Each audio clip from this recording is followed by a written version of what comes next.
शेरों का दैत्यकारी गोरिल्ले से सामना। एक जंगल होता है, उस जंगल में एक शेर राजा होते हैं। वो शेर राजा बहुत ही बलशाली होते हैं और उनके पास सबसे स्पेशल चीज होती है उनके पंख। वो अपने पंखों के साथ जंगल पे पूरा राज करते हैं और जंगल को अपने हिसाब से चलाते हैं। सारे जंगली जानवर भी अपने राजा को बहुत पसंद करते हैं।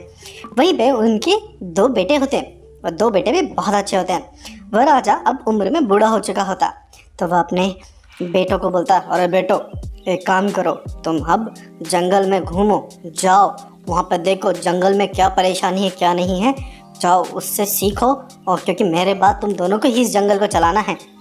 उसके बाद उसके जो दोनों बेटे होते हैं वहाँ से चले जाते हैं। फिर वही राजा सोचता है, अरे अब मैं बूढ़ा हो चुका हूँ, मेरे ये जो दो पंख हैं ये मैं अपने दोनों बेटों में से किसी को दूंगा, जो सबसे काबिल होगा उसी को दूंगा, ताकि वो इस जंगल का रहन वहन कर सके, इस जंगल को अच्छे से चला सके। वहीं पे ही दोनों भाई जंगल में प्रजा को देखने चले जाते हैं। जहाँ उन्हें जो भी मुसीबत में नजर आता है वो दोनों मिलके उसकी मुसीबत को सॉल्व करते हैं। वहीं एक बार वो आगे जाते हैं तब वह क्या देखते हैं कि एक दुष्ट बाघ कुछ जानवरों को कैद में रख रखा होता है। वह उन जानवरों को बेचता है। वहीं पे सौदे के लिए जब उसके पास एक शिकारी आता है, वो बोलता है, आ रहा है ये जो घोड़ा है वह मुझे कितने में दोगे? तो बाघ बोलता है, अरे ये घोड़ा तो मैं तुम्हें 5 असरफियों में दूंगा, लेना है तो लो नहीं तो निकलो। तो वह उसे 5 असरफियों में उसे बेच देता है। जब ये चीज़ दोनों शेर देखते हैं तो उनको बहुत बुरा लगता है। वह उस बाघ के पास जाते हैं और बोलते हैं, अरे वो बाघ, ये क्या तुम इतने सारे जानवरों का सौदा कर रहे हो? चलो एक काम करो, हम ये सारे के सारे जानवर खरीदना चाहते हैं। तो वो बाघ बोलता है, हाँ क्या बात कर रहे हो? आज तक मेरे साथ तो ये कभी हुआ नहीं, किसी ने इतने सारे जानवर एक साथ खरीद लियो। तुम सब इतने सारे जानवरों को एक साथ खरीदना चाहते हो? क्या तुम्हारे पास इतना सारा पैसा है? इतने सारे सोने सरफियाँ हैं, इन सब का बहुत पैसा लगेगा। तब वो बोलते हैं, बोलो कितना लगेगा? तो बोलता है, कम से कम 150 असरफिया लगेगी। 150 असरफिया दोगे तभी जाके सारे जानवर तुम्हारे हो पाएंगे। तभी वो दोनों शेर 150 असरफिया उसे दे देते हैं और बोलते हैं, ये लो 150 असरफिया और अब छोड़ो इनको। उसके बाद वो बाघ सौदे के हिसाब से असरफिया तो ले लेता है और उनको जानवरों को उनको दे देता है। उसके बाद वो दोनों जो शेर होते हैं उन जानवरों को उस पिंजरे से आज़ाद करके उनको बोलता है, अब सुनो मेरी बात, तुम अब किसी के गुलाम नहीं हो, तुम आज़ाद हो, अपनी ज़िंदगी अपने हिसाब से जियो, जाओ यहाँ से खुल के जियो। ये चीज़ देख के बाघ तो बड़ा ही हक्का बक्का रह जाता है। वो सोचता है, ये क्या, एक तो इतने सारे पैसे देके इन दोनों ने इन जानवरों को खरीदा और ऊपर से इनको आज़ाद भी कर दिया। दिखने में तो ये बहुत सीधे साधे से लग रहे हैं, ऐसा लग नहीं रहा है कि कोई ये पैसे वाले हैं, फिर इनके पास इतना कैसा पैसा कैसे आया, मुझे पता लगाना पड़ेगा। तब वह दोनों बाघ वापस अपने घर पे जा रहे होते हैं।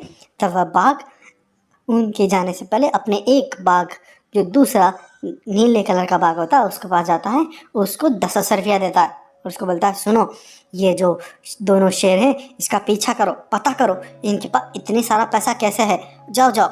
तब वह नीला बाघ उन दोनों के पीछे पीछे चला जाता है। वो दोनों जो शेर होते हैं जब अपने पिताजी के पास पहुंचते हैं तो पिताजी को सारी बात बताते हैं। फिर लास्ट में जब वो उस बाघ की बात बताते हैं तब उनके पिताजी बोलते हैं, अरे बेटो तुम दोनों ने मिलकर बहुत अच्छा काम किया, मैं तुम दोनों बेटों से बहुत खुश हूँ।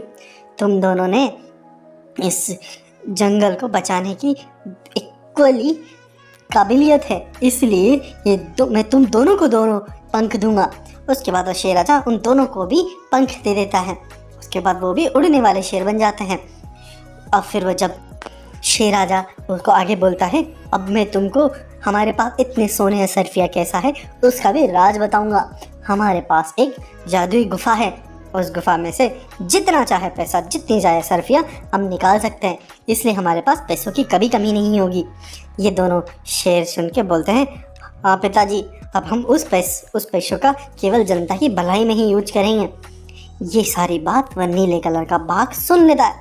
वह फिर भागा भागा उस बाघ के पास जाता है, उसको बोलता है, अरे सुनो, मैंने तो बहुत ज़बरदस्त न्यूज़ लेके आया हूँ। वो दो जो साधारण से शेर दिख रहे थे वो साधारण से शेर नहीं है, वह पास के जो जंगल है उसके राजा के बेटे हैं, और उस राजा के पास तो जादुई शक्तियाँ भी हैं, उसके पास जादुई पंख है, प्लस उसके पास एक जादुई गुफा भी है जिसमें से बहुत सारे सोना सर्फियाँ जादू से निकलती रहती हैं, इसलिए वो लोग इतने अमीर हैं। जब बाघ को ये बात पता चलती है, नीले बाघ को तो वहाँ से भेज देता है। उसके बाद उसके मन में बहुत लालच आता है। वो सोचता अरे कैसे भी करके वो सारी गुफा तो मुझे हथियानी ही पड़ेगी। उसके बाद वो भागा भागा एक तांत्रिक के पास पहुँचता है। उस तांत्रिक के पास जाता है और उसे झूठी कहानी बोलने लग जाता है। वो बोलता है अरे तांत्रिक जी देखो, आपको पता है ना मैं जो भटके भुटके जो जानवर होते हैं उनको मैं पकड़ता हूँ और उनका सौदा ऐसे लोगों के पास करता हूँ ताकि वो उसका ख्याल रख सके। लेकिन अभी कुछ 2 शेर आए थे, उन्होंने आके तो जंगल में आतंक ही मचा दिया। उन्होंने उन जानवरों को भी बहुत मारा, पैसे में खरीद लिए, लेकिन उनको बहुत अत्याचार किया।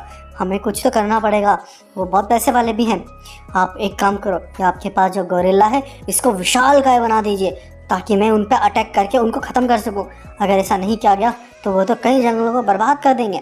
तांत्रिक उसके भागने में आ जाता है। बहकावे में आने के बाद वह उस गोरिल्ले को विशालकाय बना देता है और उसके पंख भी लगा देता है। उसके बाद बाघ उस गोरिल्ले के ऊपर बैठ के उस जंगल में जाता है। उस जंगल में जाने के बाद वो जंगल में अटैक कर देता है। सारे जंगली जानवर डर के इधर उधर भागने लग जाते हैं। सब लोग पागल हो जाते हैं। तब वो दोनों भाई भी उड़ते उड़ते वहाँ पे आते हैं। वो बोलते हैं अरे क्या हुआ जानवर, तुम इतना डर क्यों रहे हो। तभी वो जब सामने देखते हैं तो वो दोनों शेरों की तो आंखें फटी फटी रह जाती है। पहली बार इन दोनों शेरों को डर लगता है। वो दोनों देखते हैं अरे ये इतना ताकतवर, इतना बड़ा गोरिल्ला कहाँ से आ गया, कुछ तो करना पड़ेगा।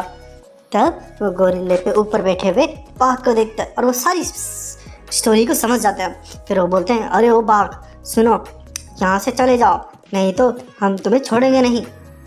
तो वो बाघ बोलता है हाँ, एक काम करो, वो सोने के सर्फे वाली गुफा मुझे दे दो, उसके बाद मैं तुम्हें छोड़ दूंगा। लेकिन उसके बाद वो दोनों भाई आपस में प्लान करते हैं। एक भाई बोलता है भाई तू पीछे चला जा और मैं इसको अपने पीछे भगाता हूँ। तब एक भाई उधर से भागता है और दूसरा भाई दूसरी तरफ चला जाता है। जो दूसरा भाई दूसरी तरफ जा रहा होता है वह एक जगह जाके एक गड्ढा खड़ा कर देता है और उसमें आग लगा देता है और उसको ऊपर से ढक देता है। उसके बाद वो जो दूसरा भाई जो उस गोरिल्ले को अपने पीछे भगाता हुआ लेके आता है, वो उसे भगाता भगाता उसी गड्ढे के पास ले जाता है। वह उड़ने की वजह से उस गड्ढे को तो उड़ के पार कर लेता है। जैसे वह गोरिल्ला भी उधर से गुजरता है तो वह भी उड़ता है। जैसे वह उड़ता है जो दूसरा जो शेर होता है वो उसके पंखों पे तीर से निशाना करता है, जिससे उसके पंख कट जाते हैं और गोरिल्ले के साथ साथ वह टाइगर भी उस जलते हुए खाई के अंदर गिर जाता है और वहीं पे मर जाता है। इस तरह से दोनों भाइयों ने अपनी सूझबूझ से इस बड़े शालकाय गोरिल्ला और उस बाघ से जंगल को आज़ाद करते हैं, बचाते हैं। इस तरह से कहानी का था अंत। बब्बर शेर का हुआ खतरनाक बाघ से सामना।